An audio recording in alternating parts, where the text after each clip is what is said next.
Well, days after the official news of the forming of the Professional Women's Hockey League, the race to snap up the best female players has begun, or will begin. That's right. Yeah, Jayna Hefford, Senior VP of Operations of the new league, is joining us live now to talk more about this. So, Jayna, congratulations on getting this off the ground.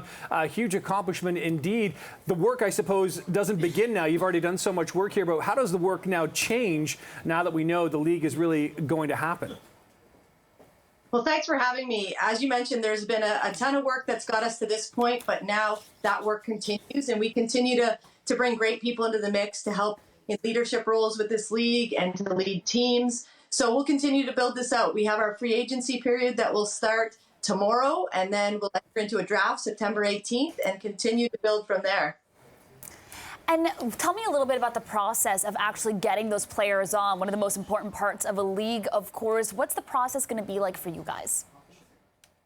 Well, we're trying to attract the best players in the world, which we know we have. The free agency period will be an opportunity for some of the top players to be able to select the team and the markets they want to be in. And then when it comes to the draft, it's really about players declaring themselves eligible, our GMs then doing the work to decide how they're going to build out each roster and the players they're going to select throughout the draft. Jayna, what's the league actually doing to try to entice players, perhaps from other women's professional leagues, to sort of come to the PWHL? What is the sales pitch, as it were, to sort of encourage them to say, yeah, I want to be draft eligible, I want to be in here?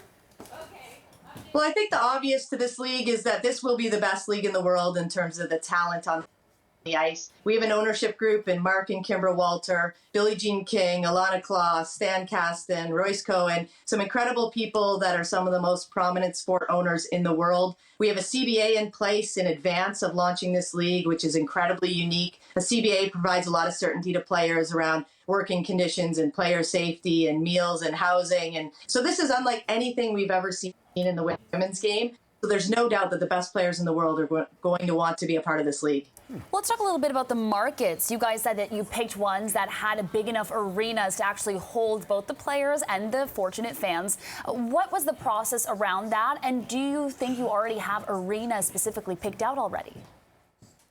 Well, we're very close to announcing our arenas. We haven't done that yet, but each of these markets rose above the others because of the partners we have involved locally, because of the facilities, the venue availability, the professionalism that will exist within the facilities and the market for our athletes. And the one commitment we've made to all of our players is that this will be the most professional experience that they've had, and it'll be first class in every aspect. So that comes from the community we're entering into, the building, the people involved. And so we're super excited about these original 6 markets for us. Yeah, it's big indeed. And Jayna, it was interesting to hear you mentioning Billie Jean King in your second or third answer there, because of course on Monday night at the U.S. Open, she was honored for her vital role in getting equal pay, for women's tennis, or at least at the U.S. Open 50 years ago. Pretty remarkable to consider that's been 50 years there. But what have you learned from, they really praise the WTA for what they've done for women's tennis. What have you learned from the WTA, and what has your league learned, or what are you learning from the WNBA as well?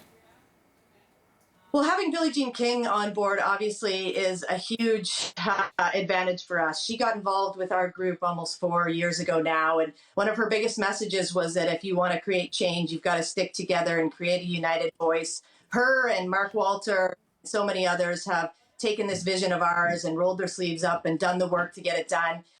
And to see the work that Billie Jean and Alana Kloss have done over the last 50 years, not only in women's sports, but equal pay, human rights. Those are people that we want to work with and get behind. We've been fans of the WNBA and the NWSL for many years now and watched them grow and the success they've had. And I think we can take best practices from them and also try to elevate standards of what they've put in place and continue to grow women's sport. Mm-hmm. A lot of learning opportunities and a lot of potential of what could come next. Jayna Hefford, Senior VP of Operations for the league. Thank you so much for joining us this morning. Thank you, Jayna.